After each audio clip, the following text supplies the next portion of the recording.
Zero शुरू हो गया क्या? शुरुआत से।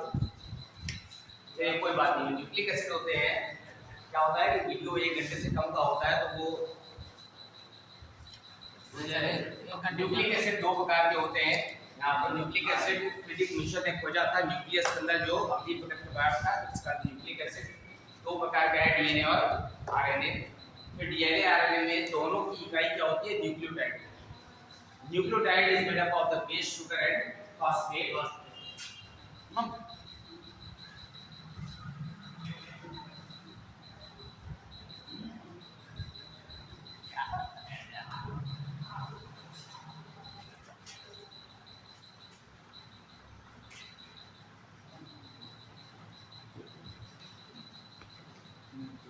अब बेस शुगर फॉस्फेट है, base nucleotide purine pyrimidine। Purine क्या है? द्विचक्रीय है, डी वन एग्जांपल है। pyrimidine क्या है? यहाँ पर एकल चक्रीय है, उसमें साइटोसिन हाइड्रोलाइजेशन की एग्जांपल। एडेनिन हमेशा ये हमेशा टी से जुड़ता है और जी हमेशा सी से। किसके लिए? डीएनए के लिए। और आरएनए के लिए एडेनिन किससे जुड़ता है? यूरेसिल से, और guanine as it is cytosine से जुड़ता है। ठीक है, इतना आप सबको क्लियर हो गया। अब हम आते हैं किसमें? शुगर, शर्करा। ये जो शुगर होती है 5 कार्बन, जो 5 कार्बन की शुगर है,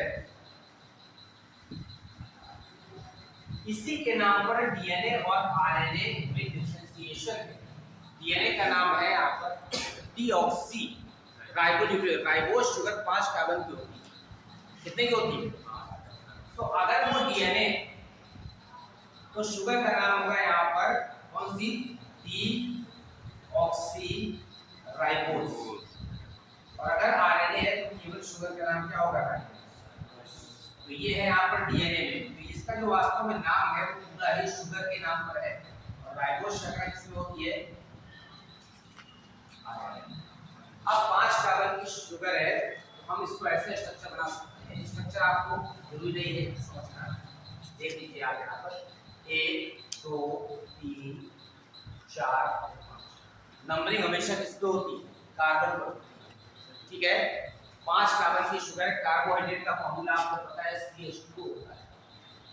इसका मतलब है कि कार्बन हाइड्रोजन और ऑक्सीजन के बीच में जो रेशियो होता है वो 1:2:1 का होता है।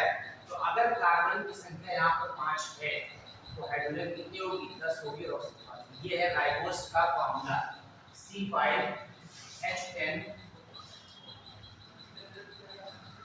डीएनए में डीऑक्सी, डी माने होता है निकलना, ऑक्सी माने ऑक्सीजन, एक ऑक्सीजन कम हो गया, इसका फार्मूला हो गया C5H10 और O,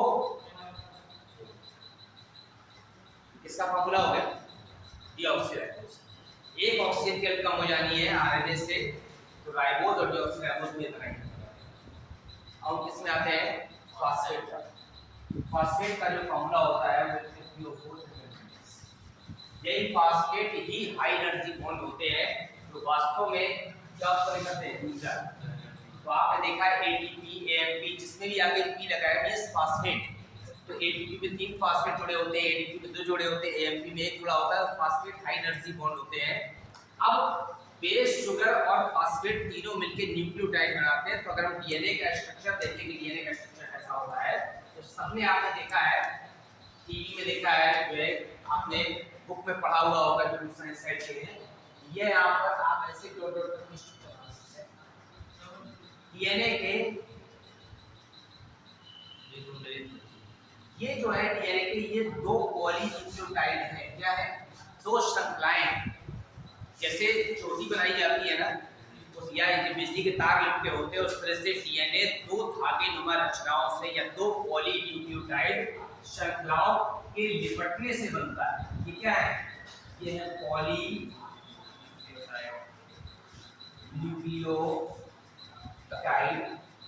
चेन्स, श्रृंखलाएं। 2 पॉलीन्यूक्लियोटाइड श्रृंखलाएं एक दूसरे से क्लॉकवाइज लिपटी होती है, राइट हैंडेड लिपटी होती है। ठीक है ना, आप ऊपर से देखेंगे तो राइट हैंडेड कॉइलिंग दिखाई पड़ेगी। इसका स्ट्रक्चर बनेगा डीएनए का। अब जो डीएनए का डायमीटर है, डायमीटर माने व्यास, दोनों श्रृंखलाओं का कितना होता है? 20 एंगस्ट्रॉम। और डीएनए की दोनों श्रृंखलाएं जो क्वाइल्ड कर रही, लिपट रही हैं, तो लिपटने में जो एक रोटेशन पूरा करने की जो लेंथ होती है वो 34 एंगस्ट्रॉम। कितनी है? 34। तो यहाँ से यहाँ तक ये हाफ सर्किल हुई है, आधा इधर और इतना जो है एक रोटेशन पूरा हो रहा है। तो डीएनए का एक रोटेशन जो पूरा हो रहा है श्रृंखला का वो 34 एंगस्ट्रॉम उसकी लेंथ है। डायमीटर कितना है? 20 एंगस्ट्रॉम है। और इसे एक कुंडल कहते हैं। एक कुंडल के बीच में 10 बेस पेयर होते हैं। कितने होते हैं? 10 बेस पेयर। तो यहाँ पर एक कुंडल में 10 बेस पेयर है, इतने कितने? 10 बेस पेयर। और एडेनिन हमेशा किससे जुड़ता है? एडेनिन से। गुआनिन हमेशा किससे जुड़ता है? अगर इधर C लिख देंगे तो इधर G आएगा, इधर G लिख देंगे तो इधर क्या आएगा? इधर T लिख देंगे तो यहाँ A, यहाँ A लिख देंगे तो यहाँ T। बस ये ध्यान रखना है कि एक कुंडल में 10 बेस पेयर ही होंगे और कितनी भी बार एडेनिन थाइमिन से जुड़ सकता है, गुआनिन से और साइटोसिन से। अब ये जो दो श्रृंखलाएं हैं, ये दोनों श्रृंखलाएं क्लॉकवाइज लिपटी हुई हैं। तो क्लॉकवाइज लिपटी हुई है तो डीएनए के कई प्रकार हैं, A DNA, B DNA, C DNA, D DNA, Z DNA. वो आपको मतलब का नहीं, आप इतना समझ लीजिए कि डीएनए को जिस समय यहाँ पर हाई टेम्परेचर दिया जाता है, जैसे मान लीजिए टेम्परेचर बढ़ गया 55 डिग्री, तो डीएनए का जो रोटेशन है वो जिगजैग हो जाता है, क्लॉकवाइज ना रहकर कैसा हो जाता है?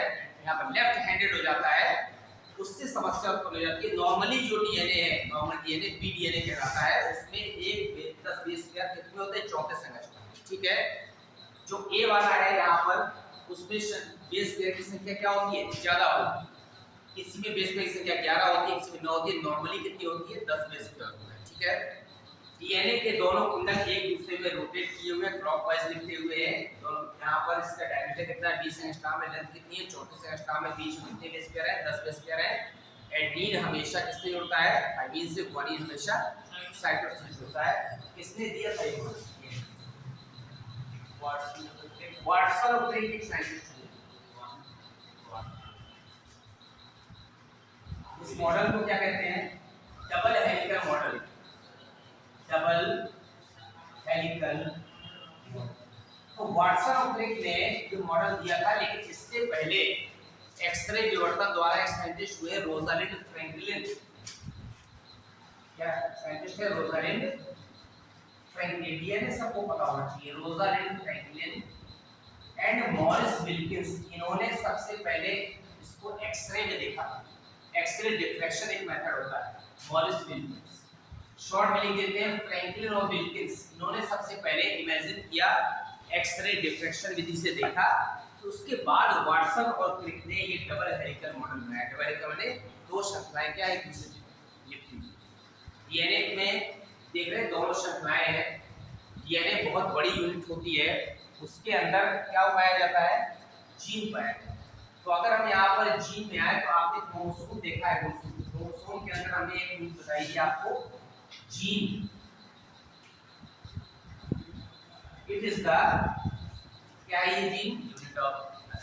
यूनिट ऑफ इनहेरिटेंस, आनुवंशिकता की या वंशागत की क्या है? इकाई। जैसे जीवन की इकाई कोशिका है, उसी तरह से वंशगत की इकाई क्या है? जीन है। और ये जो जीन शब्द है सबसे पहले जिस साइंटिस्ट ने प्रस्तुत किया उसका नाम है जीन शब्द किसने दिया? जोहानसन ने दिया। ठीक है। डीएनए का मॉडल किसने दिया था? वाटसन और क्रिक ने दिया था। क्रोमोसोम जो शब्द है वो किसने खोजा था? क्रोमोसोम वाल्डेयर ने।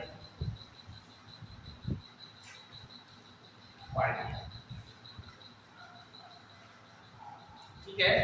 वंशगत की इकाई है। यही जीन आनुवंशिक लक्षणों को पीढ़ी दर पीढ़ी क्या करते हैं? ट्रांसफर करते हैं।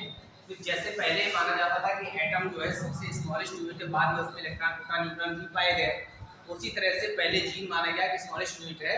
तो जीन के भी पार्ट जाते हैं, रेकॉन है, न्यूट्रॉन है, सिस्टोन है, वो आपको नंबर। ठीक।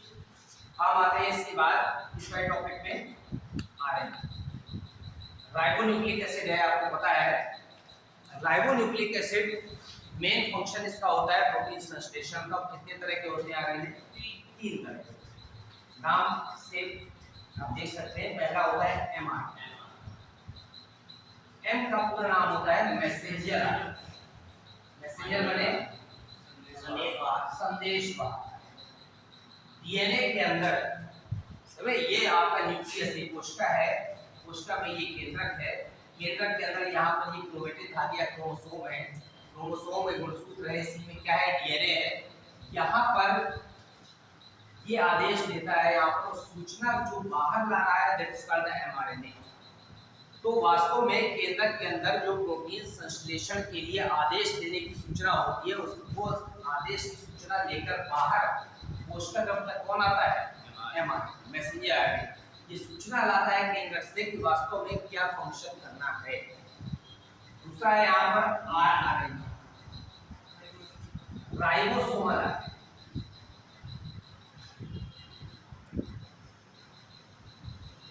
ये मैक्सिमम पार्ट बनाता है इसका आरएनए का, ठीक है। और ये क्या करता है, राइबोसोम का मेन फंक्शन होता है प्रोटीन का संश्लेषण, यही प्रोटीन संश्लेषण के लिए उत्तरदायी है, उसका भाग है। और तीसरा है यहाँ पर डीआरएनए, डीआरएनए का नाम है यहाँ पर ट्रांसफर, स्थानांतरण। ये क्या करता है, प्रोटीन संश्लेषण के समय प्रोटीन की इकाई होती है अमीनो एसिड। तो जैसे मान लीजिए कि 26 अल्फाबेट होते हैं, कितने शब्द बनते हैं 26 अल्फाबेट्स, इनफाइनाइट ना, इन्यूमरेबल कह सकते, असंख्य शब्द बन सकते हैं। उसी तरह से एमिनो एसिड 20 प्रकार के होते हैं। कितने प्रकार के? वो 20 प्रकार के में से विभिन्न तरह से जोड़कर लाखों प्रकार की प्रोटीन बनाते हैं। 26 अल्फाबेट से असंख्य शब्द बनते हैं, जो अल्फाबेट अलग अलग तरह से जोड़ रहे हैं। उसी तरह से 20 एमिनो एसिड हैं, 20 एमिनो एसिड अलग अलग तरह से जुड़ करके लाखों प्रकार की प्रोटीन बनाते हैं। इसीलिए शरीर में सबसे ज्यादा वैरायटी की क्या है, प्रोटीन। मैक्सिमम पार्ट अगर जल को छोड़ दें तो कार्बनिक पदार्थ में सबसे ज्यादा भाग किसका है, प्रोटीन का है शरीर में। और प्रोटीन की प्रकृति सबसे ज्यादा डाइवर्सिटाइल है, लाखों प्रकार की प्रोटीन बनती है, ठीक है। रोडाप्सिन आपने नाम सुना है, पिगमेंट पाया जाता है, ठीक है। हीमोग्लोबिन आपने नाम सुना, इन सब के क्लोरोफिल सबके कंपोजिशन में प्रोटीन जुड़ी हुई है। तो आप देख रहे हैं यहाँ पर डीआरएनए का फंक्शन क्या है कि कोशिका तंत्र में यहाँ पर जो एमिनो एसिड पड़े हुए हैं, उन एमिनो एसिड को इकट्ठा करना और कहाँ तक ले जाना, एक निश्चित एमआरएनए संकर ले जाना, उनको आपस में जोड़ना। सपोज करिए कि एक ए है, एक बी है, एक सी है, एक डी है, ये तो सीक्वेंस में उसको जोड़ देना ताकि सब सीक्वेंस मिलकर क्या बन जाए, प्रोटीन बन जाए। तो ये कार्य किसका है, यहाँ पर ट्रांसफर आरएनए का है, एमिनो एसिड को ले जा करके एमआरएनए तक पहुंचाना, ठीक है। तो आपका ये आरएनए हो गया। इसमें एक टॉपिक आता है सेंट्रल डॉग्मा।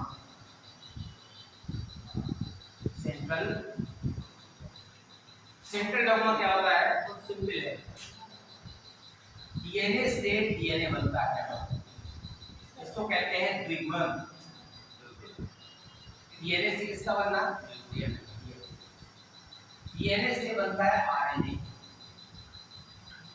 इसे कहते हैं अनुलेखन, इंग्लिश में कहते हैं ट्रांसक्रिप्शन। और आरएनए से बनता है प्रोटीन,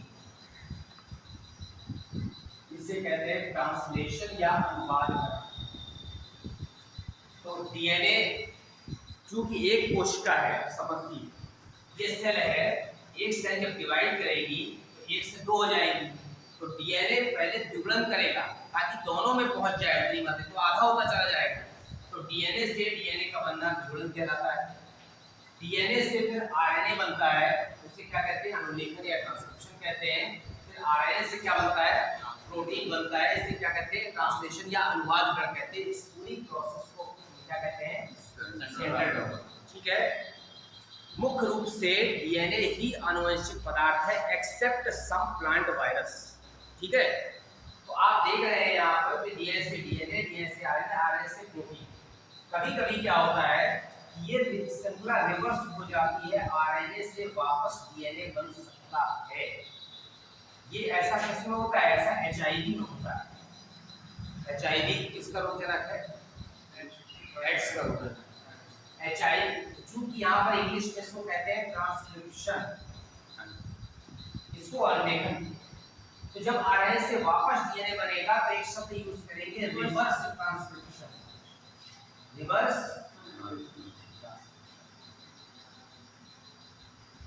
जो एचआईवी होता है, अगर एचआईवी का वायरस का आपने स्ट्रक्चर देखा हो। अच्छा, एचआईवी का सिंबल आपने देखा है? एचआईवी का सिंबल क्या होता है?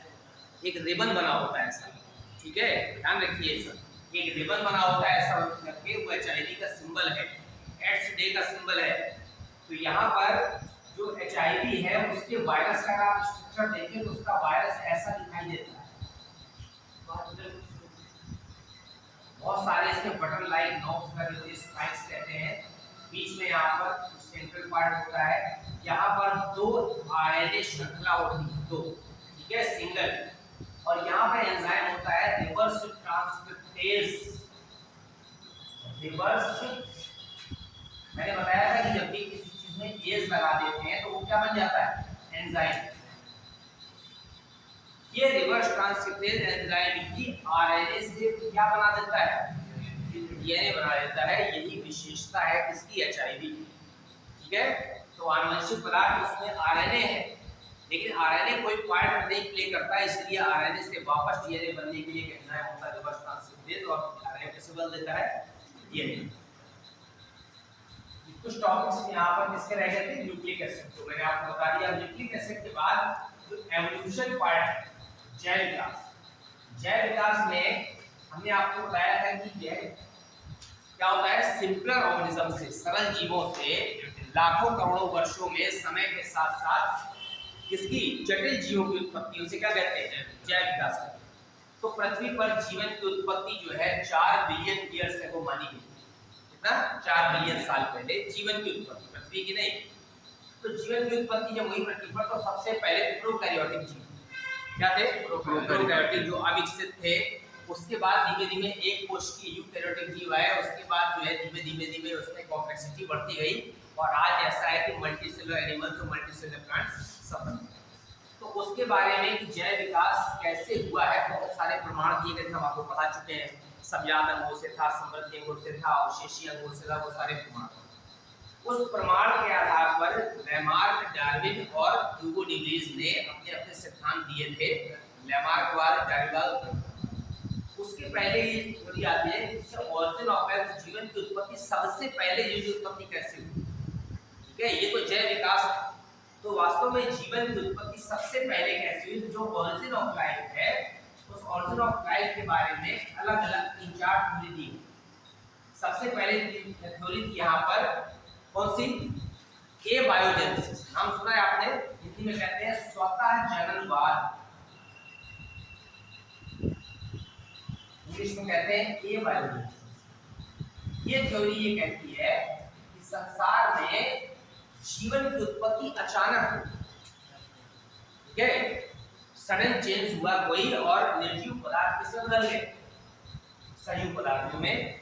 तो स्वतः जननवाद के अनुसार पृथ्वी पर निर्जीव पदार्थों से अचानक जीवन की उत्पत्ति हो गई। इस थ्योरी को यहाँ पर किसने प्रूव किया था? Van Helmont. वॉन हेलमोंट एक साइंटिस्ट थे, उन्होंने ये थ्योरी प्रपोज किया, सही नहीं प्रपोज किया, कल्पना की। उन्होंने देखा कि आसपास कहीं पर गेहूं के दाने पड़े होंगे अलग अलग दिन, जो उस समय लाइट होती रही थी, तो उसको चूहे घसीट ले गए होंगे। तो कुछ दिनों बाद उसने देखा यहाँ पर कि मनुष्य के पसीने से भीगी जो कपड़े होते हैं या शर्ट होते हैं, उसमें गेहूं की बालियां लपेट कर रख दी जाए, तो उसने कहा कुछ दिन में चूहे खत्म हो जाते हैं, ठीक है। शर्ट कहीं घसीट ले गए होंगे चूहे, उसमें गेहूं की बाली वाली भी वहीं कहीं पड़ी रही होंगी, अचानक चूहा दिखाई दिया, उसने सोचा कि इसी से चूहे क्या हो गई है? उत्पत्ति हो गई है। ये थ्योरी है स्वतः जननवाद। बाद में थ्योरी अमान्य हो गई, क्योंकि बहुत सारे वैज्ञानिकों ने अलग अलग पसीने से भीगी शर्ट और बनियान रख दी, गेहूं की बालियां रख दी, लेकिन चूहे उत्पन्न नहीं हुए। इस थ्योरी को बाद में जो है फेल कर दिया गया, और थ्योरी आई बायोजेनेसिस। बायोजेनेसिस का मतलब है जननवाद। इसको स्पॉन्टेनियस जनरेशन भी कहते हैं, स्वतः जननवाद को। ये है जननवाद। इसका मतलब है कि जीव की उत्पत्ति किससे होती है? जीव से होती है। उन्होंने कहा निर्जीव पदार्थों से नहीं, जीवन की उत्पत्ति जीव से ही होती है। इस थ्योरी को एक साइंटिस्ट हुए हैं यहाँ पर लेज़ेरो स्प्लेंजानी।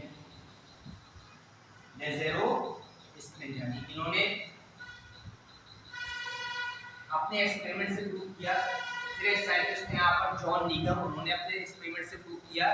फिर लास्ट में साइंटिस्ट आए यहाँ पर, कौन से, जिन्होंने वास्तव में एक्सपेरिमेंटली प्रूव कर दिया, लुई पास्चर, नाम सुना है?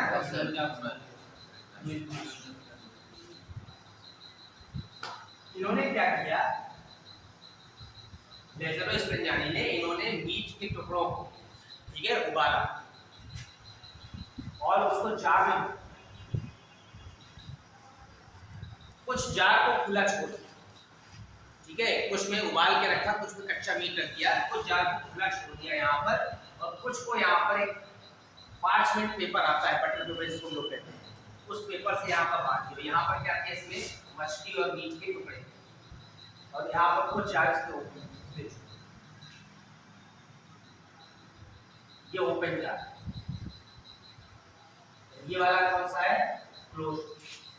कुछ दिनों बाद पश्चात उन्होंने देखा कि इस वाले जार में सूक्ष्म जीवों की उत्पत्ति हुई, खुले जार, ठीक है, जबकि बंद जार में नहीं हुई। इससे इन्होंने अपने एक्सपेरिमेंट से प्रूव किया कि इसका मतलब है खुले जार में मछलियों ने, सॉरी, मक्खियों ने अंडे दे दिए, और मक्खियों या अन्य कीटों के प्रवेश करने के कारण वहां पर सूक्ष्म जीव पाए गए, क्योंकि उसके अंडे से धीमे धीमे क्या उत्पन्न हुआ, जीव उत्पन्न। इस तरह से इन्होंने स्वतः जनवाद को अमान्य कर दिया। लेकिन कुछ वैज्ञानिकों ने इसको कंडेम किया, उन्होंने कहा कि नहीं, जीवन की उत्पत्ति के लिए किसकी आवश्यकता है, वायु की। पार्चमेंट पेपर बना होने के कारण से वहां अंदर वायु नहीं गई, इसलिए वायु जाना जरूरी है। अब वायु में सूक्ष्म जीव होते हैं, वायु जाएगी तो अंदर सूक्ष्म चले जाएंगे और धीमे धीमे जीवन की उत्पत्ति हो ही जाएगी। तो काफी समय पश्चात लुई पास्चर एक साइंटिस्ट थे, उन्होंने भी इसका एक एक्सपेरिमेंट को प्रूव किया और स्वतः जनवाद को सिद्ध किया। कैसे किया इन्होंने क्या किया कि क्रास का आपने देखा है, ठीक है, इस जो क्रास है, इसकी जो गर्दन, इस गर्दन को ऐसे यूं क्या था, गरम कर, ठीक है, यहां से गरम कर, और इसके अंदर भरा क्या था, क्या भर दिया, फलों का रस, ठीक है। जब इन्होंने इसको हीट किया तो गर्म करने पर वायु बाहर निकलती है, बाहर, तो जब गर्म किया तो वायु बाहर निकली, और इसी गर्म करते समय ही इसकी ग्लास जार को यू के आकार में ऐसे, तो सारी एयर बाहर निकली। अब जब जार ठंडा होता है, यहाँ पर उन्होंने ईस्ट का सॉल्यूशन लिया, ईस्ट प्लस शुगर, जब जार ठंडा होता है या कोई चीज ठंडी होती है तो एयर कहाँ आती है, वापस, गर्म करने पर एयर निकल जाती है। तो जब एयर वापस आने लगी यहाँ पर, तो ये प्लास्टिक गर्दन ऐसे मुड़ी हुई थी, तो वायु अंदर आई नहीं, तो वायु की जो जर्म्स थे वो यहाँ पर जो नमी थी उसमें क्या हो गए, चिपक गए उसकी गर्दन के मोड़ पर, और केवल फ्रेश एयर कहाँ आई, अंदर आई।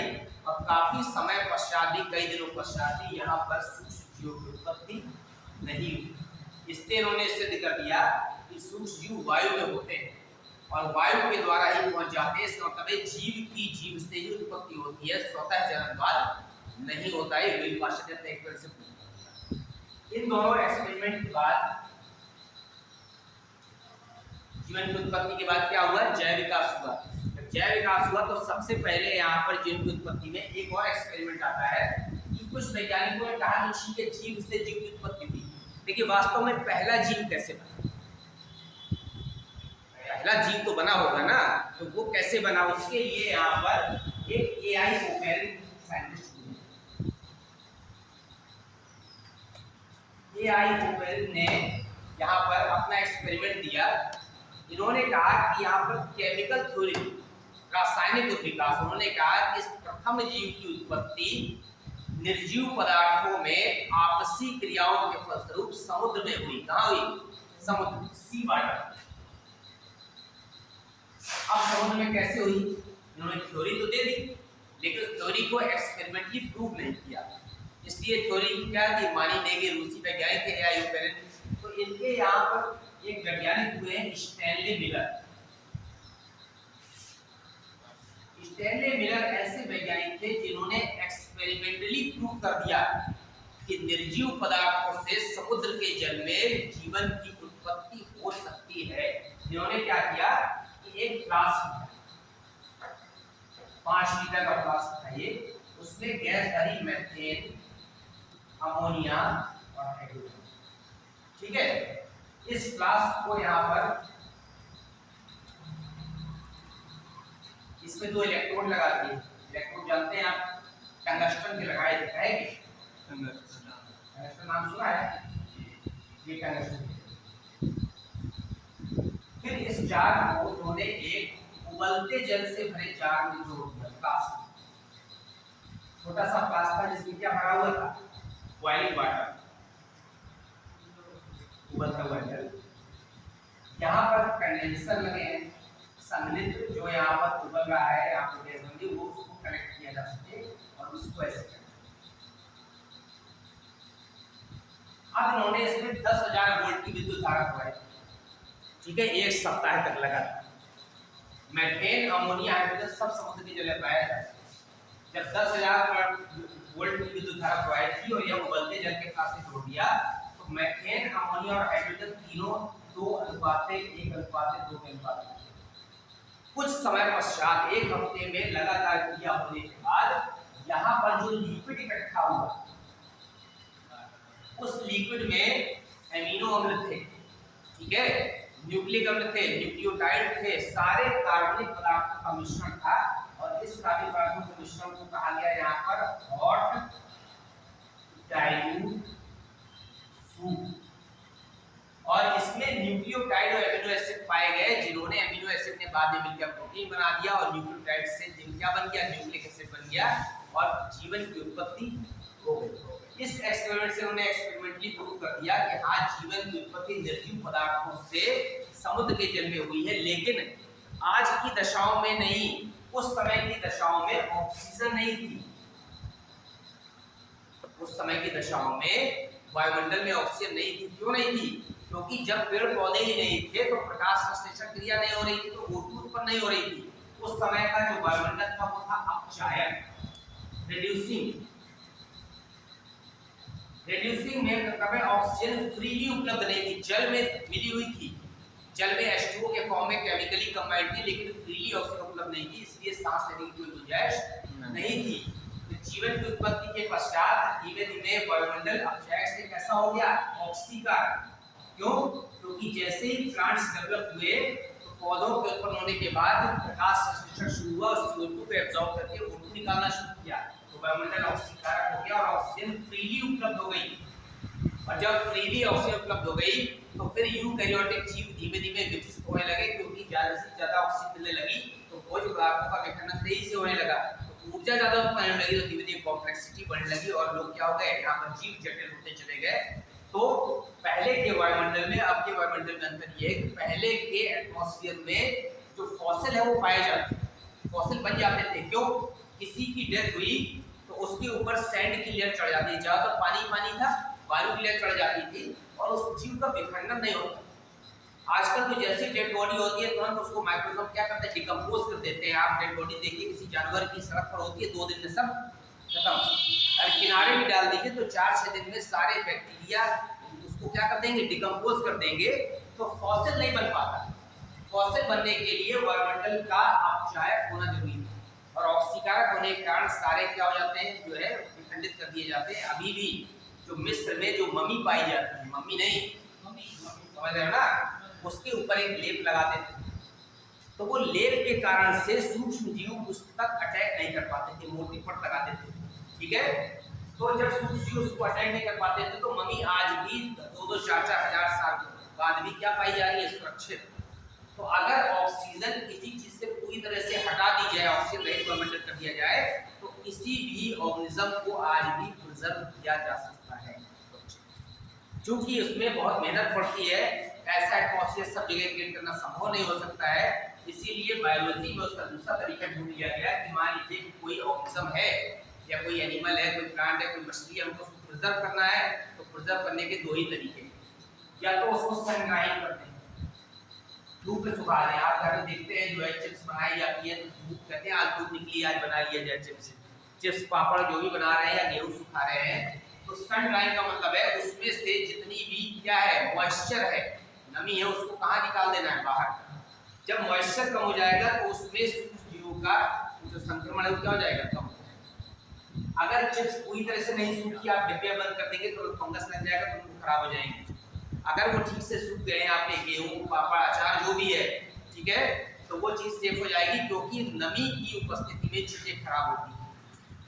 जब भी आपके घरों में नमी ज़्यादा मात्रा में आ जाती है तो दीवार खराब होने लगती है, फर्नीचर खराब होता है। इसीलिए जो घर बनवाए जाते हैं तो वेंटिलेशन दिए जाते हैं। पहले के लोग बेवकूफ़ नहीं थे जो बड़े बड़े आंगन बनाते थे, ठीक है ना, इसलिए बनाते थे ताकि पर्याप्त मात्रा में सूर्य का प्रकाश और हवा आए। हवा आएगी, हवा क्रॉस होती रहेगी तो कमरे में आपको आराम मिलेगा। और जब आप हवा नहीं क्रॉस होगी, आप सोचेंगे कि हम तो एसी लगाना जंगली जरूरत क्या है। जिस समय लाइट नहीं होगी उस समय बिल्कुल वेंटिलेशन में क्रॉस वेंटिलेशन नहीं होगा तो आप वहाँ बेचैन हो जाएंगे, बैठ नहीं पाएंगे। तो सन ड्राइंग के अलावा एक और मेथड है इसी को प्रिजर्व करने का। क्या है, यहाँ पर है तो उसे धूप में सुखा दिया, मॉइस्चर उड़ा दिया जाए। अगर आप सन ड्राइंग नहीं कर पा रहे हैं, बहुत सी चीजें ऐसी हैं, मान लीजिए फल है, उसको प्रिजर्व करना है, सन ड्राइंग कैसे करें? फलों को थोड़ी गर्म कर देंगे, धूप में रख देंगे। उसके लिए लो टेम्परेचर है, कोल्ड स्टोरेज। अगर आप चाहते हैं सूर्य से चीज को सुरक्षित रखना ज्यादा समय तक, तो आप कोल्ड स्टोरेज में फ्रिज में रखिए। फ्रिज का टेम्परेचर बहुत ज्यादा लो नहीं हो पाता है, कोल्ड स्टोरेज में ज्यादा लो हो जाता है। तो अगर आपको मीट वगैरह रखना है, फिश रखना है, तो किसमें रखते हैं? Cold storage. ठीक, अगर आपको मिल्क वगैरह रखना है कुछ घंटे के लिए, तो आप फ्रिज में स्टोर कर दीजिए। कोल्ड स्टोरेज में सूक्ष्म जीवों की सक्रियता क्या होती है? कम हो जाती है। ठीक है। और तीसरा तरीका है बॉईल कर दीजिए। बॉईल बार-बार दूध को करते हैं तो जर्म्स तो मर जाते हैं, ठीक है ना, लेकिन उसके साथ साथ उसकी प्रोटीन भी क्लॉट कर जाती है और पोषक तत्व उसके नष्ट हो जाते हैं। तो बार-बार गर्म करने से अच्छा है कि उसको लो टेम्परेचर पर रख दिया जाए ताकि उसकी जो पौष्टिकता है वो नष्ट ना हो। एक और तरीका है प्रिजर्व करने का, केमिकल में रखना। आपने नाम सुना है फॉर्मलिन? फॉर्मल्डिहाइड सुना है? बायोलॉजी लैब में जो स्पेसिमेन मछली वगैरह एक लिक्विड में रखे रहते हैं, वो लिक्विड है फॉर्मलिन, उसको फॉर्मल्डिहाइड भी कहते हैं। उसमें 1:9 का मिक्सचर होता है। अगर 10 ml फॉर्मलिन लिए तो 90 ml क्या ले लेंगे? पानी। 1:9 का रेशियो हम करते हैं, यहाँ 10 रुपये लिखते हैं, क्या लिखेंगे? 1:9 का रेशियो लेकर के किसी भी ऑर्गेनिज्म को उसमें रख दिया जाए, एनिमल हो या प्लांट ना, लिविंग नहीं, नॉन लिविंग, ठीक है, या डेड को, नॉन लिविंग कहना चाहिए, डेड एनिमल या प्लांट को, तो वो 50 साल तक सुरक्षित रहेगा। क्योंकि वो फॉर्मलिन जो होती है वो एंटीसेप्टिक होती है, उसके अंदर भी जर्म्स फंक्शनल नहीं हो पाते, इसलिए उसको सेफ रखा जा सकता है। अचार है, जैसे हम लोग बनाते हैं तो अक्सर लोगों का अचार खराब हो जाता है, क्यों? यदि आप उसमें नमक या शक्कर कम डालिए। प्रिजर्व करने का एक और तरीका है कि आप क्या मिलाएं इसमें? प्रिजर्वेटिव। प्रिजर्वेटिव में सोडियम बेंजोएट पाउडर आता है, जो यहाँ पर टोमेटो सॉस वगैरह बनाया जाता है, या फिर मान लीजिए नींबू का रस निकाल लेते हैं लोग, उसको सेफ रखना चाहते हैं आप, तो उसमें सोडियम बेंजोएट एक पाउडर मार्केट में मिलता है। इस सोडियम बेंजोएट को मिला दीजिए तो वो जो है सॉस आपका या फलों का रस आपका काफी समय तक खराब नहीं होगा। ये केमिकल प्रिजर्वेटिव। अगर आप चाहते हैं केमिकल प्रिजर्वेटिव ना मिलाएं, ठीक है, तो नॉर्मल यहाँ पर स्टेबलाइजिंग कारक के रूप में काम करता है साल्ट। साल्ट और आप अचार में ज्यादा मात्रा में नमक मिलाइए। हमेशा मार्केट का अचार हो या घर का, उसे नमक या शक्कर, मीठा बनाना है तो शक्कर, और अगर नमकीन बनाना है तो नमक ज्यादा मात्रा में डाली जाए। इससे क्या होता है, जैसे सपोज करिए कि अचार का पीस, जब आप इसमें ज्यादा नमक डाल देते हैं तो नमक जब यहाँ पर किसकी तरह कार्य करता है? Hypertonic solution. अब ये परासारी जानते हैं, गाढ़ा। जब ज्यादा मात्रा में नमक मिलाएंगे तो उसका जो लिक्विड है वो गाढ़ा हो जाएगा, सामान्य भाषा में समझिए। तो जब बाहर का लिक्विड गाढ़ा हो जाएगा तो जल हमेशा कम विलेय सांद्रता से अधिक विलेय सांद्रता की ओर आता है, मतलब कम गाढ़े से ज्यादा गाढ़ा, ठीक है। जो डाइल्यूट लिक्विड होता है वो बहता है, तो अंदर जो जल भरा हुआ है वो केवल प्योर जल है, बाहर क्या नमक का पानी है, तो ये जल निकलकर कहाँ आएगा? अचार से बाहर। धूप में रख देंगे तो धूप में पानी उड़ जाएगा। यही कंडीशन शुगर के साथ, जब शक्कर मिला देते हैं ज्यादा मात्रा में तो भी वो बाहर का लिक्विड क्या होता है? गाढ़ा हो जाता है, तो अंदर से जल को क्या कर लेता है? बाहर। अगर आप नमक या शक्कर कम डालेंगे तो वो पदार्थ आपका मटेरियल अचार क्या हो जाएगा? खराब हो जाएगा। तो सन ड्राइंग भी जरूरी है, प्रिजर्वेटिव भी जरूरी है। तो कई तरीके हैं किसी भी पदार्थ को क्या करने का? सेफ रखने का। तो अभी हम यहाँ पर पढ़ा रहे थे आपको ऑर्डर ऑफ लाइफ में कि स्टैनली मिलर ने किस तरह से एक्सपेरिमेंटली प्रूव किया। अब स्टैनली मिलर ने प्रूव कर दिया, इसके बाद जैव विकास हुआ। जैव विकास के प्रमाण आपने पढ़े थे, प्रमाणों के आधार पर जो 3 वैज्ञानिक हुए हैं मुख्य रूप से, उन्होंने अपनी थ्योरी, ठीक है, तो जैव विकास के सिद्धांत पर,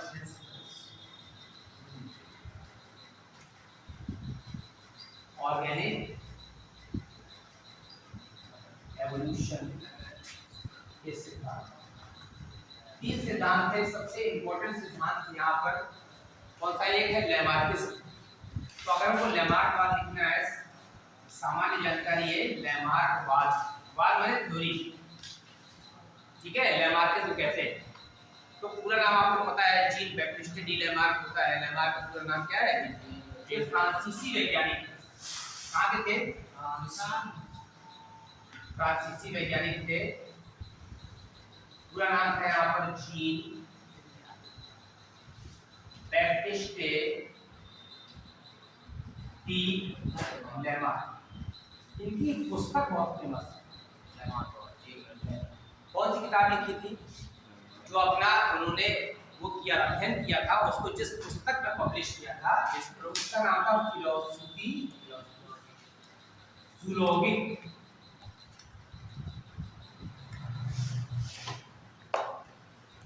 फिलॉसफी ज़ूलॉजिक। इस पुस्तक में इन्होंने अपनी जो फाइंडिंग्स थी उसको क्या किया? एक्सप्लेन किया। इनके सिद्धांत के अनुसार लैमार्क के 4 बिंदुओं के द्वारा आप इसके सिद्धांत को समझ सकते हैं कि सभी जीवों में वृद्धि की प्राकृतिक प्रवृत्ति होती है। किसकी? ग्रोथ। सारे जीव ग्रोथ करते हैं। दूसरा इन्होंने सिद्धांत दिया कि जीवों पर वातावरण का प्रभाव पड़ता है। किसका पड़ता है? वातावरण। और तीसरा है यहाँ पर अंगों का उपयोग एवं अनुपयोग। आप किसी अंग का कितना उपयोग कर रहे हैं? ये कहते हैं कि जितना अंगों का आप उपयोग करेंगे उतने ही वो क्या हो जाएंगे? ज्यादा विकसित हो जाएंगे। जिन अंगों का उपयोग कम किया जाएगा वो कम विकसित रह जाएंगे। तो ये जो इनका सिद्धांत है ये सबसे इंपॉर्टेंट है, अंगों के उपयोग व अनुपयोग का। इसका इन्होंने एग्जाम्पल क्या दिया? एग्जाम्पल ने जिराफ का दिया। उन्होंने कहा कि पहले जिराफ जो है बकरी के आकार के थे, छोटे छोटे से थे, तो घास फूस पर्याप्त मात्रा में थी। धीरे धीरे क्लाइमेट चेंज हुआ, सूखा पड़ने लगा, तो घास फूस सब क्या हो गई? खत्म। केवल बड़े बड़े ऊंचे वृक्ष रह गए। अब बकरी की तरह तो जिराफ थे, अब उनको भोजन की समस्या हुई, पहुंच नहीं पाए दिन तक। तो उन्होंने अपनी गर्दन को लगातार और आगे के पैरों को उचकाना शुरू किया। ठीक है, एक जनरेशन में ऐसा नहीं हो गया, सैकड़ों हजारों पीढ़ियों बाद धीमे धीमे लगातार उचकाने करने के कारण उनकी गर्दन और आगे के पैर क्या हो गए? लंबे हो गए। ये अंगों के उपयोग का उदाहरण है। इसीलिए उन्होंने कहा कि जिराफ जीवित बच गया। आज के जिराफ की आगे के पैर और गर्दन इतनी लंबी होती है। ठीक है, एक और है अनुपयोग का, जिन अंगों का उपयोग ना किया जाए उसको क्या बताइए? जैसे मैं पूछ थी पहले, जैसे पूछ वो करती थी इंसान को, सर ये भी तो गायब हो सकते हैं कुछ देर बाद। इनको उपयोग नहीं है ज़्यादा, उपयोग तो नहीं, ठीक है ना, लेकिन ये हजारों पीढ़ियां लगती। सर सांपों का देखो, इन्होंने जो दिया था वो सांप पर। इन्होंने कहा कि पहले सांप के पैर झाड़ियों में जब वो भागते थे तो झाड़ी में पैर अक्सर फंस जाते थे, तो उन्होंने रेंगने किया। जब वो रेंगने लगे, क्रॉलिंग करने लगे, तो पैरों का उपयोग खत्म कर दिया। तो धीमे धीमे पैर क्या रह गए? विलुप्त हो गए, अविकसित रह गए। ये अनुपयोग का प्रभाव अभी भी सांपों में पैरों के अवशेष पाए जाते हैं। इससे पता चलता है कि इन्होंने जो सिद्धांत दिया था वो सही था। इनका जो चौथा पॉइंट था इस सिद्धांत को प्रस्तुत करने का, वो गलत था। इन्होंने इसके बाद नेक्स्ट पॉइंट दिया उपार्जित लक्षणों की वंशक। उपार्जित लक्षणों, ये सिद्धांत इनका सार्वभौमिक सत्य नहीं है। इन्होंने कहा कि एक बार जो लक्षण विकसित हो जाते हैं वो पीढ़ी दर पीढ़ी चलते हैं। ठीक है, ये सिद्धांत गलत हो गया यहाँ पर। क्यों? क्योंकि पहलवान का बेटा हमेशा पहलवान नहीं होता। चीन में लोग क्या करते हैं कि बच्चों को पैर पंजा छोटा रहे इसके लिए लोहे के जूते पहनाते हैं, लोहे के जूते, ठीक है, ताकि बच्चों का पैर ज्यादा बड़ा ना हो, सुंदर लगे। इतने हजारों साल से उनके यहाँ ये प्रयोग किया जा रहा है, उसके बाद भी जूते पहनना जब बंद करते हैं तो वो पैर से बढ़ करके नॉर्मल साइज का हो जाता है। इसका मतलब है कि जो अंगों का जो उपयोग किया गया, उपयोग का जो प्रभाव है वो वंशागत हमेशा नहीं होता। अब कुछ वैज्ञानिकों ने कहा कि ये पूरा सिद्धांत गलत है। उन्होंने कहा कि अगर जो है एक साइंटिस्ट हुए हैं यहाँ पर, उन्होंने क्या किया कि लगातार जो चूहा पैदा होगा तो जनरेशन जैसे पूंछ काट देते थे, ठीक है। जब पूंछ काटते थे तो 30-40 पीढ़ियों तक पूंछ काटी, उसके बाद भी बिना पूंछ का चूहा उत्पन्न नहीं हुआ। इसका मतलब है कि उपार्जित लक्षणों की वंशावली सिद्धांत फेल हो गया। फेल इसलिए हो गया कि मैं इस समय उनको इसका वंशागति का ज्ञान नहीं, मेंडल ने डिस्कवरी नहीं की कि उस समय तक इनको वंशागति का ज्ञान नहीं था। इनको नहीं पता था कि कौन से लक्षण अगली पीढ़ी में पहुंचते हैं और कौन से नहीं पहुंचते हैं, इसलिए सिद्धांत इनका गलत है। इसके बाद दूसरे वैज्ञानिक आए चार्ल्स रॉबर्ट डार्विन। इनका नाम क्या था? इसका पूछ काटा करते बीजमैन का। इसके बाद यहाँ पर आए, यहाँ पर डार्विन बात प्रस्तुत करते हुए इन्हीं को न्यूटन ऑफ बायोलॉजी कहते हैं। चार्ल्स रॉबर्ट डार्विन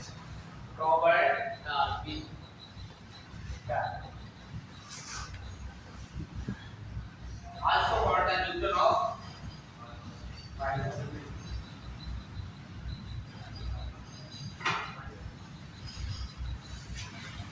न्यूटन जो है और बायोलॉजी जो चार्ल्स रॉबर्ट डार्विन बहुत वैज्ञानिक नहीं थे, ये नेचर साइंटिस्ट थे, मतलब प्रकृति का अध्ययन करते थे। इन्होंने क्या देखा, जीवों में किस तरह से विविधताएं पाई जाती है उसका अध्ययन करना है।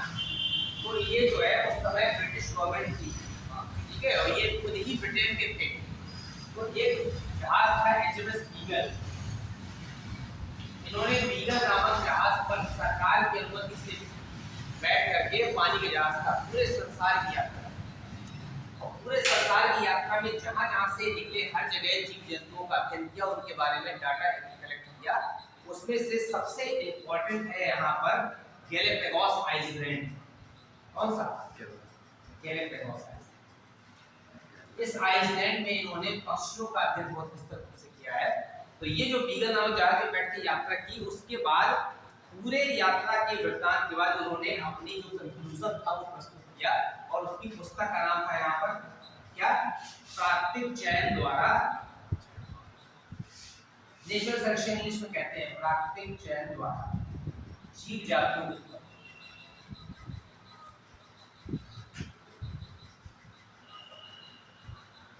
अब इनका लेख बहुत ज्यादा प्रभावित था, एक साइंटिस्ट थे यहाँ पर, उनका नाम था टी.आर. माल्थस। ये जो टी.आर. माल्थस थे, इन्होंने पॉपुलेशन पर वर्क किया था, जनसंख्या। तो टी.आर. माल्थस ने जनसंख्या संबंधी लेख लिखा था कि किस तरह से प्रकृति में जनसंख्या लगातार क्या हो रही, जीवों की बढ़ रही है, उससे प्रभावित थे। और इनके जो कंक्लूजन, निष्कर्ष है, सिद्धांत, उसमें इसका वर्णन है।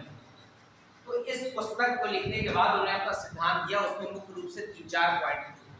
पहला पॉइंट क्या था कि सभी जीव प्राकृतिक रूप से क्या करते हैं, जनन करते हैं, और फिर क्या करते हैं, संख्या बढ़ाते हैं, ठीक है। तो जनन जब कर रहे हैं तो संख्या बढ़ रही है, तो जिस तरह से संख्या बढ़ रही है उस तरह से फूड का प्रोडक्शन नहीं बढ़ रहा। तो जब फूड का प्रोडक्शन नहीं बढ़ेगा तो निश्चित है कि जीवों में आपस में आवास के लिए, मतलब जगह के लिए और भोजन के लिए क्या होगा, संघर्ष होगा, आपस में कंपटीशन होगा। अभी अगर यहाँ पर 150 बच्चे आए लगे तो फिर कंपटीशन होगा, कौन जल्दी आएगा तो आगे बढ़ जाएगा, ठीक है। तो उसका दूसरा पॉइंट है यहाँ पर जीवन संघर्ष।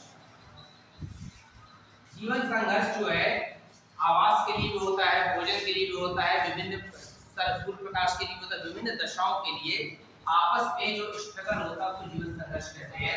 तो जीवन संघर्ष में वही जीव सफल होते हैं जो अपने को वातावरण के अनुसार क्या कर लेते हैं, ढाल लेते हैं, ठीक है, या जिनमें कोई ऐसे विशेष लक्षण या विभिन्नताएं पाई जाती हैं जो अन्य जीवों में नहीं होती। सपोज करिए कि आप जो है रास्ते में जा रहे हैं, रोज लोग आपको परेशान करते हैं, अचानक आपके जो है नाखून इतने बड़े हो जाए या आपके सींग निकल आए, ठीक है, तो आपके पास एक उपयोगी विभिन्नता डेवलप हो गई अपने को क्या करने के लिए, बचाने, सुरक्षित रखने के लिए। तो जिन जीवों में उपयोगी विभिन्नताएं विकसित हो जाती है वही जीवन संघर्ष में सफल होते हैं, बाकी क्या हो जाते हैं, डेड हो जाते हैं। इन्होंने क्या एग्जाम्पल दिया, इन्होंने भी जिराफ का। इन्होंने कहा कि वास्तव में जिराफ विभिन्न ऊंचाइयों के थे पहले से, कुछ बहुत लंबे थे, कुछ बहुत छोटे थे, हर साइज के थे। जैसे ही क्लाइमेट चेंज हुआ तो जब ऊंचे ऊंचे वृक्ष रह गए तो जो जिराफ पहले से लंबे थे वही जीवित रहे और जो छोटे थे उन्होंने अपने आप में विभिन्नताएं विकसित नहीं कर पाई थी, उनकी क्या हो गई, मृत्यु हो गई। लेकिन लेमार्क कहता था कि प्रयास करने पर उनकी गर्दन लंबी हुई थी। उन्होंने कहा नहीं, पहले से ही अलग अलग शेप और साइज के जिराफ थे और वो जो लंबे थे वही भोजन तक पहुंच सके और सफल हो गए, बाकी सब क्या हो गए। प्राकृतिक का सिद्धांत कुछ हद तक सही है। प्राकृतिक चयन आपने भी देखा है, अभी जो है सड़क में देखते हैं कोई जो है दो चार छोटे छोटे पिल्ले मिल जाते हैं तो कोई बच्चे उसको घर उठा लाते है ना, उसमें से जो बहुत सुंदर होता है उसी को लाते सब नहीं उठा लाते, कहीं इसकी आंखें बड़ी सुंदर लग रही है ना, इसके बाल बहुत सुंदर है, और बाकी जो थोड़ा सा भी ग्रुप होगा बेडॉस है वो वहीं पड़ा रहेगा। तो ये प्राकृतिक चयन है। नेचर ने कोई ना कोई उसमें ऐसा स्पेशल कैरेक्टर विकसित किया है, तब तो वो अपने को सरवाइव करेगा, और नहीं विकसित किया है तो वो अपने को सरवाइव नहीं कर सकता। अब इनका जो सिद्धांत था वो इसलिए बाद में फेल हो गया कि लोगों ने कहा कि जो विभिन्नताएं आप कह रहे हैं वो उत्पन्न कैसे हो रही है, एक तो इन्होंने ये नहीं बताया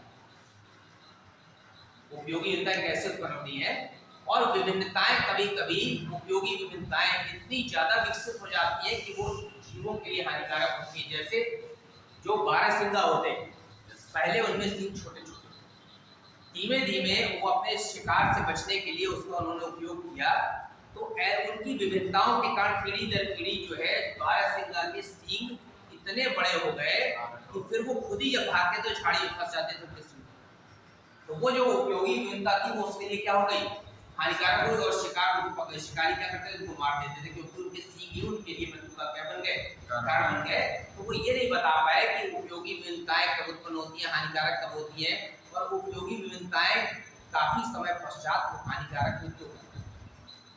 उसका भी रीजन यही था कि इनको भी आनुवंशिकी का ज्ञान, उनको नहीं पता था कि वंशगत विभिन्नताएं कौन सी होती है और नॉन वंशानुगत कौन सी होती है। इसको बहुत सारे वैज्ञानिकों ने इनका बाद में नव डायग्राम प्रस्तुत किया। उन्होंने कहा कि क्या होता है कि दो तरह के गुणसूत्र होते हैं, एक होते हैं ऑटोसोम, दूसरे कौन से होते हैं, हेटेरोसोम या सेक्स।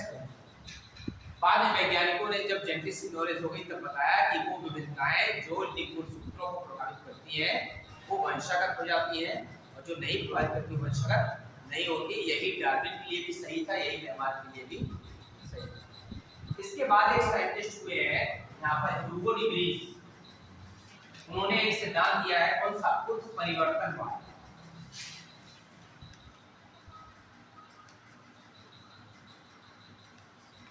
इंग्लिश में कहते हैं म्यूटेशन।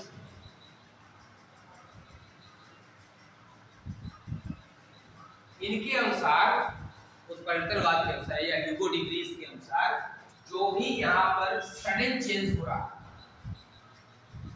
सडन चेंज उसे कहते हैं उत्परिवर्तन। जैसे अभी तक जो है डार्विन कहते थे कि जो विविधता उत्पन्न होती है वो लगातार धीमे धीमे पीढ़ी दर पीढ़ी क्या होती है, बढ़ती रहती है उपयोगी। तो इसके अनुसार अगर मान लीजिए किसी व्यक्ति के 6 उंगली होना है तो पहले इतनी निकलेगी, है ना, उसके लड़के में 3 के इतने धीरे धीरे करके 200-400 पीढ़ियों के बाद 2 उंगली निकल आएगी। उन्होंने कहा ऐसा कोई भी लक्षण प्रकृति में अचानक उत्पन्न होता है या विलुप्त होता है उसे उत्परिवर्तन कहते हैं, म्यूटेशन। और म्यूटेशन जैव विकास का प्रमुख आधार है। म्यूटेशन के कारण ही अचानक कोई प्रजाति दूसरी प्रजाति में क्या हो जाती है, कन्वर्ट हो जाती है। और इसका इन्होंने जिस पौधे पर वर्क किया था उसका नाम था पोइनोथेरा लैमार्कियाना। इस पौधे पर उन्होंने वर्क किया था, ठीक है। इसका एक और नाम है, इसको इवनिंग प्रिमरोज कहते हैं।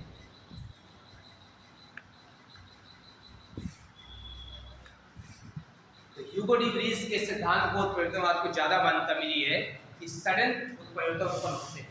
हमको नहीं पता कि अचानक अगली पीढ़ी में कोई बच्चा सिंड्रोमिक हो जाएगा, हमको नहीं पता पहले से कि अचानक अगली पीढ़ी जो बच्चा होगा हो सकता है उसकी 6 उंगली हो, ठीक है। अचानक हो सकता है सारे परिवार में सभी की आंखों की पुतली का रंग काला है, कोई बच्चा लल्लक हो जाए, ऐसा पैदा हो जाए उसकी पुतली का रंग क्या हो जाएगा, नीला हो जाएगा। ये सडन चेंज है, इन सबको क्या कहते हैं यहाँ पर उत्परिवर्तन कहते हैं, म्यूटेशन कहते हैं। और म्यूटेशन थ्योरी भी हुई थी, लेकिन सबसे लास्ट में जब जेनेटिक्स की पूरी नॉलेज हो गई मेंडल की खोज के बाद, ठीक है, तब सारे सिद्धांतों को फिर से रिवैल्यूएट किया गया और पता चला कि जैव विकास कैसे होता है। अब इसके बाद एक टॉपिक था यहाँ पर बायोडायवर्सिटी आया था ना। तो बायोडायवर्सिटी में किस किस तरह से जीवों का वितरण हमने आपको शॉर्ट में बताया। तो जो हमारा जियोलॉजिकल टाइम स्केल जानते हैं? जियोलॉजिकल टाइम स्केल क्या होता है? जियोलॉजिकल टाइम स्केल का मतलब है पृथ्वी पर जीवन की उत्पत्ति से लेकर के आज तक की जितनी भी घटनाएं हैं उसको किस काल में बांटा गया उसे कहते हैं जियोलॉजिकल टाइम स्केल। अब जीवन की उत्पत्ति से लेकर के आज तक के समय को यहाँ पर एरा में बांटा गया। एरा जानते हैं? युग, ठीक है। और एपोक बना होता है छोटा पीरियड। तो इन्होंने इसको 5 एरा में बांटा।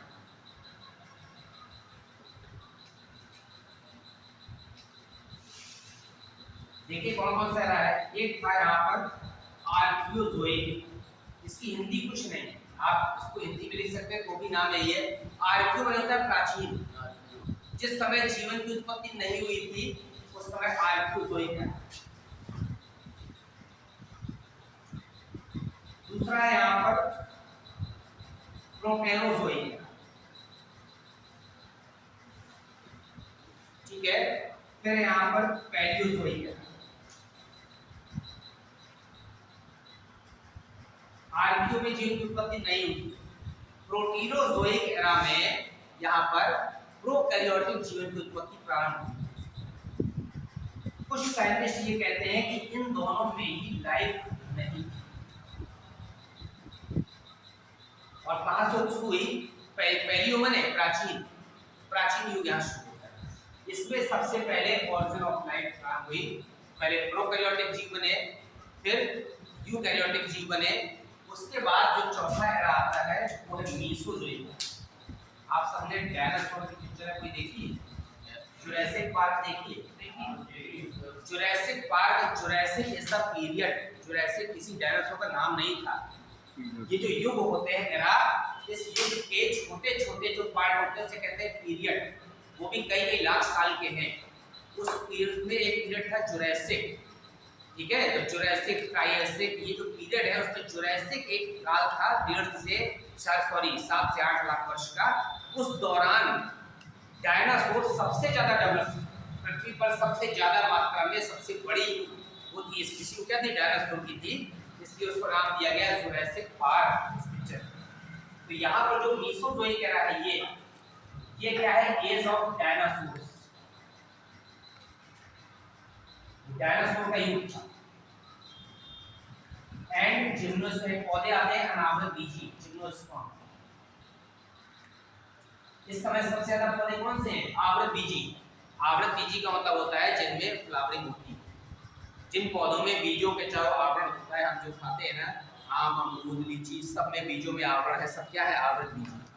उसके पहले जो पौधे थे वो अनावृत। और सबसे लास्ट में है सीनोजोइक, इसको कहते हैं मॉडर्न युग। इसमें एज ऑफ मैमल्स, स्तनधारियों का युग, ठीक है ना। तो मैमल्स में सबसे हाईली एडवांस कौन है? मनुष्य है। और पौधों में कौन है? आवृत बीजी पौधे हैं। तो इन दोनों में लाइफ नहीं थी। पैलियोजोइक एरा में यहाँ पर प्रोकैरियोटिक जीव बने, यूकैरियोटिक बने। उसके बाद फिर क्या आया? यहाँ एल्गी डेवलप हुआ। एल्गी के बाद फंजाई आ गया, ब्रायोफाइटा, और क्या आ गया यहाँ पर? इनवर्टिब्रेट्स, आकशेरुकन हुआ। इसके बाद मीसोजोइक में क्या आया था? डायनासोर आए थे। और इसमें क्या आया था? सीनोजोइक में यहाँ पर ये मॉडर्न। इसमें पैलियोजोइक एरा में इसको कहते हैं एज ऑफ फिशेस, मछलियों का। इसमें फिशेस लिखी, तो फिशेस सबसे ज्यादा डेवलप हुई है यहाँ पर भी। फिर इसके बाद मीसोजोइक में डायनासोर, ये क्या हो गया? मॉडर्न। इस समय कौन सा चल रहा है? सीनोजोइक चल रहा है, मॉडर्न एज। इसी में जितने स्तनधारी हैं, चाहे घोड़े का डेवलपमेंट हो, चाहे मनुष्य का हो, चाहे कपी का हो, ठीक है, चाहे बंदरों का हो, सभी का इस युग में हुआ है। अब जब जैव विकास पढ़ते हैं तो जैव विकास में जो मनुष्य की उत्पत्ति है, होमो सेपियंस नाम पता है सबको, उसमें पूछा जाता है मनुष्य की उत्पत्ति जब हुई है तो कपियों से हुई है। कपी माने एक ही। कपी में आता है गिब्बन, गोरिल्ला, चिंपैंजी और ओरेंगुटन। बंदर नहीं, वो मंकी है। तो कपि और मनुष्य में क्या समानताएं और क्या असमानताएं, किसी को पता है? कितना टाइम ही है? कोई बात नहीं। बताइए कपि और मानव में समानताएं और असमानताएं किसी को पता है? कपि माने बंदर नहीं होता, हमारे शरीर में बड़े बड़े बाल होते हैं। कपि देखिए ज्यादातर वृक्ष पर रहते हैं, है ना? और जो मनुष्य है, कपि और मानव में पूछ रहे हैं, मानव क्या है? लैंड पर रहते हैं, वो वृक्षाश्रयी है, वृक्ष में रहे, ये हम लोग क्या है यहाँ पर? Land animal, terrestrial land. दूसरा अंतर बताइए, इंपॉर्टेंट अंतर बताना है। कपि शाकाहारी और मनुष्य कैसे हैं? सर्वाहारी। जो हमारे ये अपर लिम्ब है, ये वाले ना, ठीक है ना? कपियों में अपर लिम्ब या आगे के पैर से कह सकते हैं, वो लिम्ब क्या है? लंबे। तो हमारे में क्या है? कौन से पैर है? पीछे के जो पैर है, ये लंबे। एक अंतर चेहरे की बनावट में है। आपने सबने जब कपि का चित्र बना रहता है किताब में, तो उसमें देखा होगा कि जो उनका माथा है वो ऐसा ऐसा ढालदार। मनुष्य में जो माथा है, और देखिए इससे देख के अंतर समझिएगा, ये जो माथा है ये फ्लैट है, ठीक है? जब माथा ढालदार होता है ऐसा, तो चेहरा जो है कहाँ की ओर भागता है? आगे की तरफ, ऐसा। इसे कहते हैं प्रोनेक्टस। क्या कहते हैं? चेहरा और जबड़ा कहाँ भाग रहा है? आगे की तरफ। इस समय का जो मनुष्य है उसमें एकदम फ्लैट है, कपाल एकदम फ्लैट है, इसके अलावा चेहरा है आर्थोनेक्टस है, सीधा स्ट्रेट। हमारा माथा भी ढालदार नहीं है, कैसा है?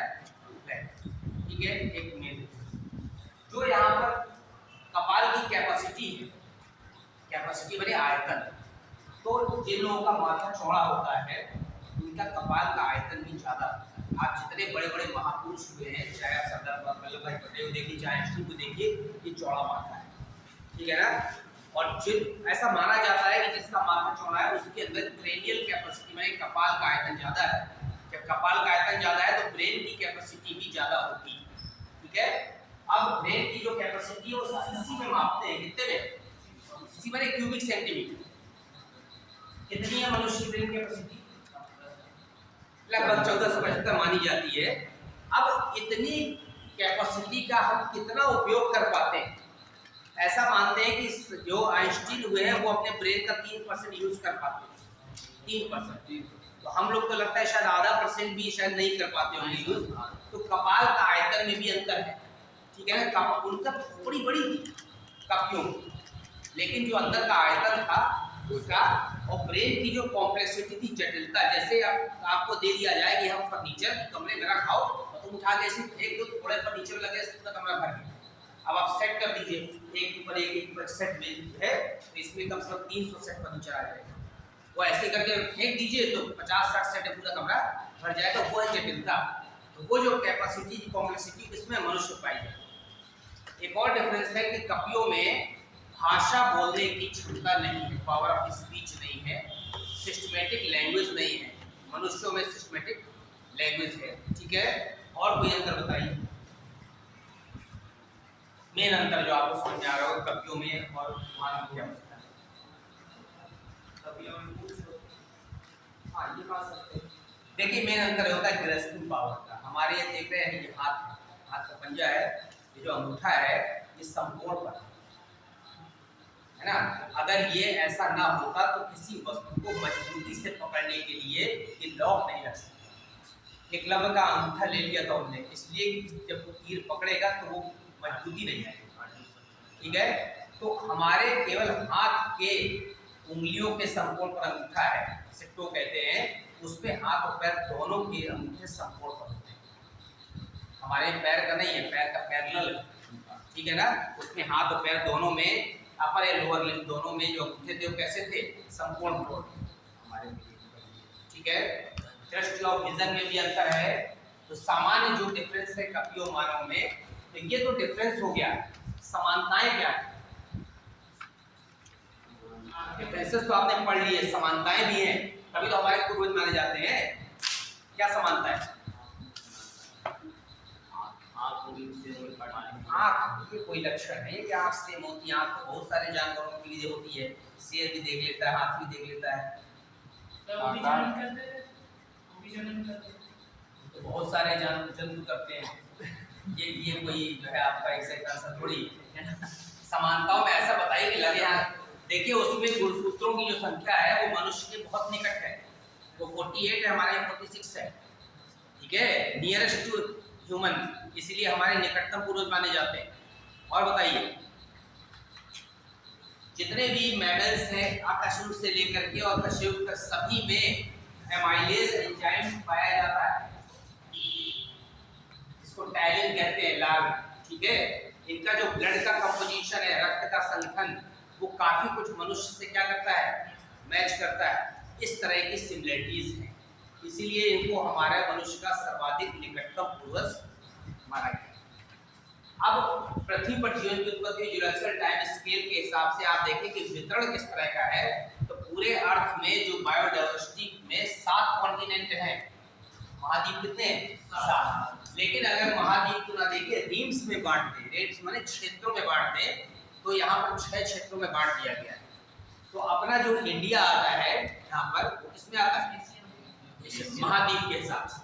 तो जीवों का वितरण कहाँ कहाँ पर है, उस वितरण में हर जगह का क्लाइमेट अलग अलग है, और क्लाइमेट के हिसाब से वहाँ पर विशेष लक्षण अलग अलग है। उसी के हिसाब से मनुष्य की एक ही प्रजाति है, होमो सेपियंस, लेकिन रेसेस अलग अलग है। रेसेस माने वैरायटी, नस्ल। आप देखते हैं एंग्लो इंडियंस अलग दिखाई देते हैं, चाइनीज मंगोलियन वो अलग दिखाई देते हैं, जो साउथ अफ्रीका के हैं वो अलग दिखाई देते हैं, जो वेस्ट इंडीज के वो अलग दिखाई देते हैं। अमेरिका में भी आप देखिए तो व्हाइट और ब्लैक जो नस्ल है ना, नीग्रो जिसे कहते हैं, वो अलग अलग दिखाई देती है। तो रेसेस अलग अलग है, रेसेस माने नस्लें, समझ रहे? और जाति एक ही है, होमो सेपियंस। ठीक है, तो होमो सेपियंस तक डेवलप होने के पहले विभिन्न तरह की क्या आई है, प्रजातियां आई हैं। तो सबसे पहले जो प्रजाति यहाँ पर मनुष्य के रूप में डेवलप हुई, तो होमो सेपियंस से पहले ऑस्ट्रेलोपिथेकस थी, एक निएंडरथल थी, एक क्रो-मैग्नन थी। ये सब केवल नाम आपको पता होने चाहिए, 2-4। और मनुष्य में सबसे ज्यादा जो सिमिलरिटी है वो कपियों में पाई जाती है, बंदर में नहीं पाई जाती। मंकी एक अलग रेस है, और कपी किसके माने गए? मानव के। मानव, क्योंकि कपियों के बहुत से लक्षण मनुष्यों से मैच करते हैं। कपी में जो सबसे ब्रिलियंट माना जाता है वो चिंपैंजी माना जाता है। वो पूरी तरह से हमारी आपकी क्या कर लेता है, नकल कर लेता है, कॉपी कर लेता है इसका, और काफी हद तक वो जो है भाषा नहीं बोल सकते। ऐसा हम इसे कहते हैं पावर ऑफ स्पीच, लगातार किसी सेंटेंस को कॉम्प्लिकेटेड मैनर में बोलना वो एक अलग चीज है। पावर ऑफ स्पीच नहीं उनमें, लेकिन उनके साउंड अपनी लैंग्वेज में बात कर सकते हैं वो, लेकिन हमारी तरह भावनाओं को व्यक्त करने की क्षमता भी कुछ हद तक है ना, इमोशंस को। जैसे आप जो है किसी व्यक्ति का चेहरा देख के समझ जाते हैं कि आज ये मास्टर पक्का मारेगा, समझ खराब आ रहा है, ये क्या है, इमोशंस देखकर, चेहरे के भाव देखकर समझ में आ जाता है कि ये व्यक्ति नाराज है कि प्रसन्न है। तो वो भी व्यक्त करने की क्षमता उनमें भी पाई। बहुत से जानवर हैं जो अपने इमोशन को व्यक्त करने के लिए अलग अलग सिंबल यूज करते हैं। जैसे आपने देखा है कि अगर जो है कोई जानवर ज़्यादा नाराज होता है, खासतौर से बिल्ली का समझ लीजिए, अगर बिल्ली आपसे नाराज है, अटैक करने के मूड में है, तो फिर पूंछ उठाए। अगर बिल्ली पूंछ उठा लिए तो समझ लो कि अब चीज़ तुम्हारे, अगर उसको आप बंद कमरे मार रहे हैं ना, तो आप सबसे पहले बच के जाइए कि वो सबसे पहले इधर पकड़े। जानवरों की एक विशेषता होती है, उन्हें पता है कि कौन सा सेंसिटिव पॉइंट है। जब आप डिस्कवरी चैनल देखते हैं तो शेर जब शिकार करता है तो सबसे पहले इधर से पकड़ लेता है। उसको पता है कि ये ऐसा पॉइंट है कि इसको पकड़ते ही व्यक्ति तुरंत क्या हो जाएगा, इरेक्टिव हो जाएगा। इसी तरह से बिल्ली या जो जानवर होते हैं, जब कभी आप उनको बंद करके मारने लगते हैं तो आप समझ लीजिए कि सबसे पहले वो अटैक कहाँ करेगा। और वो इतनी फुर्ती होती है, एक बार उनके पंजे यहाँ पर गड़ जाएंगे ना, तो वो जो अंदर जो नाखून होते हैं वो अंदर जाकर ऐसे लॉक बना लेते हैं। तो ऐसे अंदर जाके नाखून लॉक बना लेगा, फिर आप खींचोगे ना तो ये आपका पार्ट कहाँ कर लेगा। तो हर तरह के सिंबल होते हैं इसमें। खरगोश जब होता है, जब वो खतरे की सूचना देता है अपने अन्य मेंबर, उनके यहाँ तो फोन तो है नहीं, पता चला कि कोई वहां से शिकारी आ रहे हैं, तो क्या करता है वो अपनी पूंछ उठा लेता है और पिछले पैर को ऐसे ऐसे मारता है, दूसरे आसपास के मेंबर साउंड का वाइब्रेशन देख के समझ जाते हैं कि कोई खतरा आ गया है। ठीक है ना, इसी तरह से बंदरों में है। तो सभी में अलग अलग वार्निंग सिग्नल्स होते हैं जिसको देख करके, और इसी ब्रांच का अध्ययन सॉरी इन सब एक्टिविटी का अध्ययन किसमें करते हैं, किस ब्रांच में, इथोलॉजी। जानवरों के व्यवहार का अध्ययन ही इथोलॉजी है, ठीक है। और भारत में हरित क्रांति पढ़ाया था मैंने कल, कौन है जनक, डॉक्टर एम एस स्वामीनाथन है, ठीक है। इसके अलावा जो है जो मुख्य रूप से दुग्ध उत्पादन में वर्क किया है, किसने किया है, वर्गीज कुरियन ने किया है, ठीक है। तो आपको ये सब पता होना चाहिए। और ब्लू रेवोल्यूशन क्या है, मत्स्य उत्पादन, नीली क्रांति, ठीक है। और ग्रीन रेवोल्यूशन हरित क्रांति में किसका उत्पादन बढ़ाया गया था, खाद्यान्न, ठीक है। येलो क्रांति है ना। और इसके अलावा एक सिल्वर रेवोल्यूशन था, अंडों का उत्पादन, ठीक है। एक होता है पिसिकल्चर, अगर लॉजी लगाया उसका मतलब होता है अध्ययन, अगर आगे कल्चर लगाया तो क्या कहेंगे, उत्पादन या उसका व्यवसाय, जिसे कहते हैं पिसिकल्चर। पिसी माने पिसी जो ब्रांच है इसके लिए, मछलियों के लिए, पिसिकल्चर माने मत्स्य उत्पादन, ठीक है ना। अगर लॉजी लगा हुआ है तो फिर क्या करते हैं, अध्ययन। आपको पता है कीटों का अध्ययन किसमें करते हैं, किस ब्रांच में, कीटों है, नहीं, इक्थियोलॉजी, सॉरी एंटोमोलॉजी। एंटोमोलॉजी में किसका अध्ययन करते हैं, कीटों का अध्ययन करते हैं। तो एक और बर्ड्स का अध्ययन किसमें करते हैं, पक्षियों का। एक ब्रांच है ऑर्निथोलॉजी, उसमें किसका अध्ययन करते हैं, बर्ड, पक्षियों का, बर्ड्स। तो कुछ जो मेन ब्रांच है वो आपको ये सब जनरल नॉलेज के क्वेश्चन। और भारत में बर्ड मैन ऑफ इंडिया किसे कहा जाता है, bird man of India, Bharat का पक्षी मानव। सबसे ज्यादा पक्षियों पर किताबें लिखी हैं, पक्षियों के बारे में बहुत अध्ययन किया है doctor Salim Ali bird man of India है डॉक्टर सलीम। ऐसे महान वैज्ञानिकों का, महान लोगों के बारे में हमको पता होना चाहिए, हमारे इंडिया के पूरे वर्ल्ड फेमस हैं, ठीक है। कल संडे एंजॉय करिए स्कूल।